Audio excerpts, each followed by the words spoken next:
If I'd known what I was inviting into my life that night, I would have turned back without a second thought. But curiosity, that insatiable hunger for the unknown, and a lingering sense of boredom swayed my better judgment, leading me down a path I could never foresee. The footsteps remind me of the frantic rhythm of my heart whenever I think of how they followed me home on that decisive evening. I still hear them, those spectral echoes resounding in my mind, long after the doors were locked tight and the curtains drawn shut against the chill of the night. I remember that evening with striking clarity, every detail imprinted in my memory like a ghostly apparition refusing to fade. I had just completed my shift at the nursing home where I worked the long night shifts, a place that felt like a sanctuary, a haven of warmth and connection where I devoted endless hours to caring for the elderly. It was a world of stories and soft smiles, where comfort enveloped me like a well-worn blanket. I thought that stillness of my own home would wrap me in peace after the long hours spent surrounded by the fragility of life. I thought I understood what it meant to be alone in the dark. Oh, how naive I was.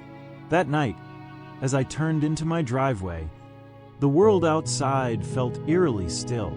A gentle drizzle fell from a slate-gray sky, painting the pavement with a deceptive gloss that mirrored the tranquility I craved. The muted sound of raindrops hitting the asphalt was almost whispering to me, wrapping around my senses and masking a heaviness that settled deep in my chest like a stone. I brushed the unease off as mere exhaustion, attributing it to the relentless hours and the emotional drain of caring for so many. Yet, beneath that layer of rational thought, I felt something more primal stir. An unsettling aura hung in the air like an invisible fog, calling out my deepest fears. As I stepped inside, the door clicked shut behind me, sealing me within the familiar confines of my home. But that soothing finality soon turned hollow, echoing across the silence like an ominous bell tolling the start of something I couldn't yet understand.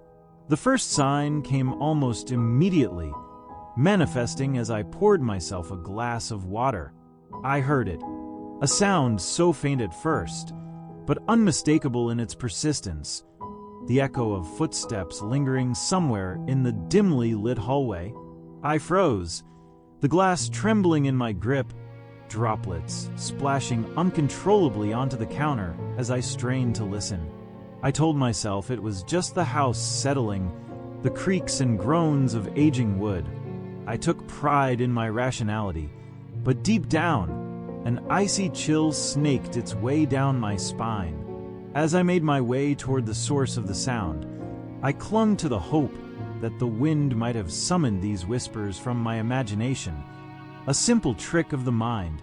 But those footsteps were oddly syncopated, rhythmically ghosting across the floorboards in a way that sent a shudder through me.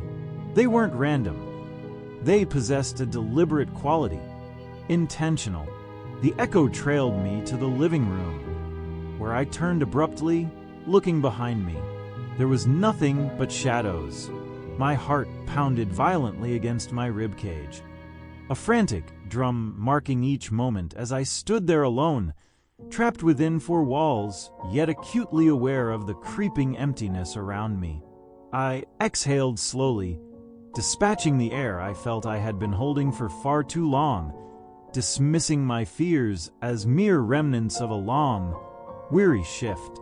The mind plays tricks when exhaustion coils around it, I tried to convince myself.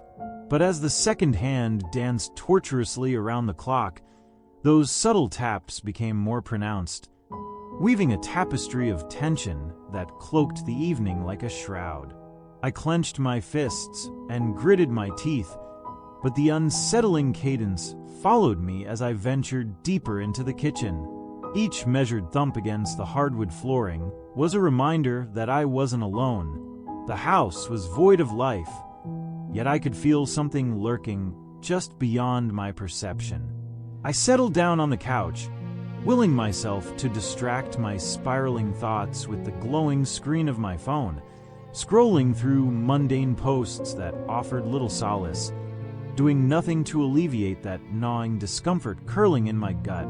I had grown weary of night shifts and the loneliness they cultivated within those sterile walls of care.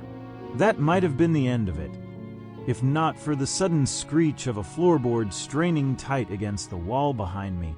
I whipped around, eyes wide and unblinking, as the shadows flitted mischievously in the dim light.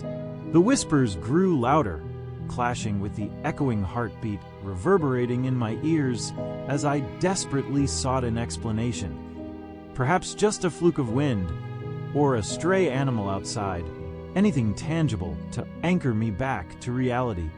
The footsteps continued, now merging closely with the sound of my own breath.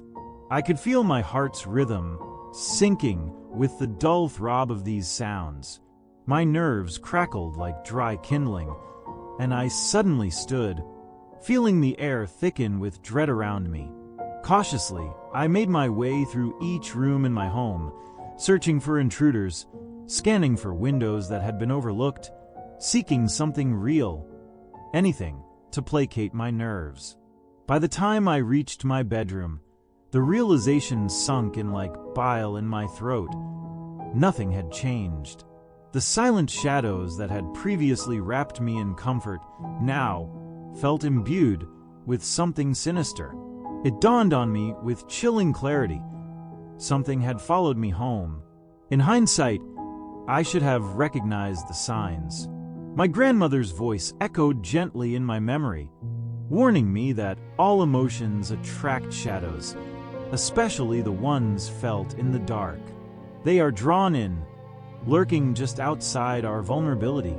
Perhaps I had allowed too many moments of despair and worry to slip through my fingers unheeded, opening a door I didn't know existed. And here, in my flickering lamplight and trembling hands, I had unwittingly extended an invitation to those shadows. But it didn't stop. The footsteps grew more animated throughout the night, now taking on the shuffling cadence of an old man, dragging and slow yet unyielding in their persistence. It wasn't until I pulled out my phone, its soft glow casting eerie silhouettes against the wall, that I saw it, a notification flashing on the screen. Disregarding the email with a flick of my finger, I instead took a picture of the empty space behind me, desperate to prove to myself that there was nothing there to fear. But in that moment of reckoning, something lingered. At least, that's what my phone now suggested. When I reviewed the images later, my heart raced as the screen flickered, rendering the room once more. All that filled the frame was the hazy outline of a shape. Shadows twisted and hollowed behind me, their eyes bearing unblinking witness to my intrusion into their hidden depths. And then they smiled. That twisted, unsettling grin framed by encroaching darkness sent a wave of icy panic coursing through my veins. I stumbled back, breath caught in my throat as realization washed over me. It wasn't just an outline.